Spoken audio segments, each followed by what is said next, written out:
voters, at least on the Democratic side. They know that the odds are against them. You're also talking about John McCain, also on the ballot. Right now, he's ahead by 10 points against his challenger. So it looks like, based upon the polls, that there is going to be some ballot splitting. If you talk to the Trump folks, they're very confident that they're going to carry this state. But the fact that Hillary Clinton made a recent visit here and she's increased her ad spending in the final week of this campaign suggests that this could be a very close race. Well, we will be keeping an eye on it and checking in with you for more. Dan Simon, appreciate it. Thank you. Want to get you now to some breaking news coming into us out of Florida, where we're learning more people have voted there so far this year than they did in the entire 2000 election. That is wild.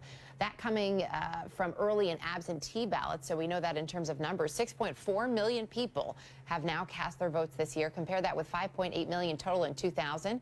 So far, 50% of eligible voters in Florida have cast ballots in this year's election. Of course, getting to Election Day hasn't been easy. It's been a long road. It's been rather divisive.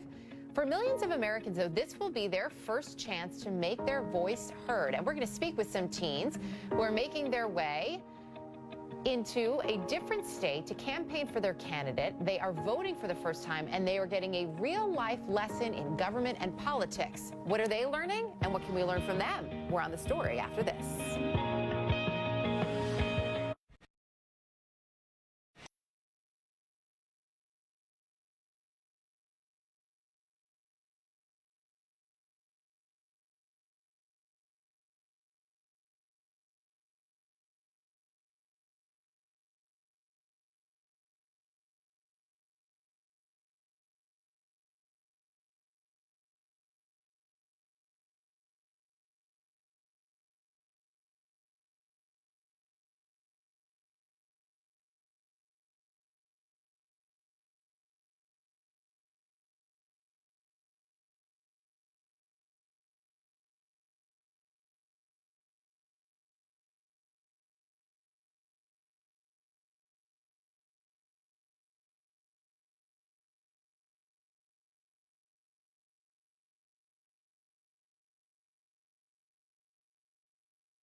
This election has been one of the most divisive in the country's history, offering plenty of discussion points at dinner tables and in classrooms around the country.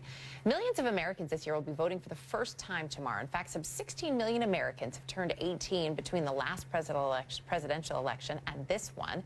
Some of those new voters are in Pennsylvania today, having traveled from the New York City suburbs with their AP government class as part of a real-world lesson that has them campaigning for their chosen candidates, speaking to other voters. Two of those students are joining us now from the campaign trail in the battleground state of Pennsylvania. Peter Solomini and Matt Rosansky are students at Mamaroneck High School just outside New York City, and their AP Government Studies teacher, Joe Liberti, is also with us. Good to have all of you with us. So this is a great real-world lesson for you. There's, 84 AP Government students who are off on this trip. You left home yesterday. You're campaigning out and about, talking to voters through tomorrow. Peter, I want to start with you. You are out there campaigning for Donald Trump. Why did you choose to support Donald Trump? Well, with this election, I think the way I see it is I'm taking Donald Trump as the lesser of two evils here. I really think he has a chance to win Pennsylvania, and I think if he does, he can win the general election. And I like Donald Trump, even though I understand why a lot of people don't. People think that he has no filter, but where people see that, I see transparency, and I think that makes a big difference. But as I understand it, you didn't actually cast your vote for him, right?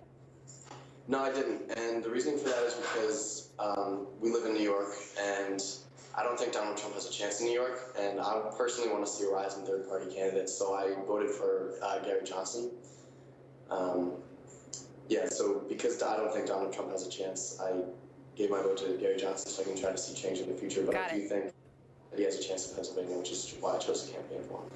So, Matt, you're also out there pounding on doors just like Peter is, but you support Hillary Clinton, and you, as I understand it, did vote for her. You both voted absentee before you left. Why were you so interested to go out and to be a part of this trip to Pennsylvania and knock on doors?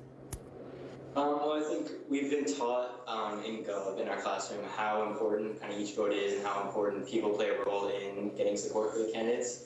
So it was an amazing experience to be able to kind of be on the front lines now, getting this hands-on experience, and getting to talk to people and see how they're really feeling about the election, why they're supporting who, and kind of their reasoning and how they're feeling. Joe, you guys have been doing this trip for a long time. What's different, though, in 2016 in your class when you're talking about the election, when you're talking about government, than, say, in 2012? I would say everything's different in 2016. I've never, ever seen an election like this. I feel like everything I've taught the past, 10 years, everything that I've learned about politics and campaigns is just sort of thrown out the window. And in the past, we'd have sort of these rich policy discussions comparing the candidates, and that simply is just not happening this year. So what do you talk about instead, if there's no policy discussion? Well, to some degree, we can talk about sort of campaign strategy. And a lot of it's sort of going back to sort of the nuts and bolts of traditional campaigns, the role of the media, the role of interest groups, the role of money in campaigns. So there are still these big concepts and aspects of campaigns that students just need to understand, regardless of the election. Peter, you're one of 14 students who are out there stumping for Donald Trump versus Matt being one of 70 stumping for Hillary Clinton. You guys are sitting there, though. You look like you're getting along. Do you find that you guys are able to have a good conversation as much as we hear about the country being so divided?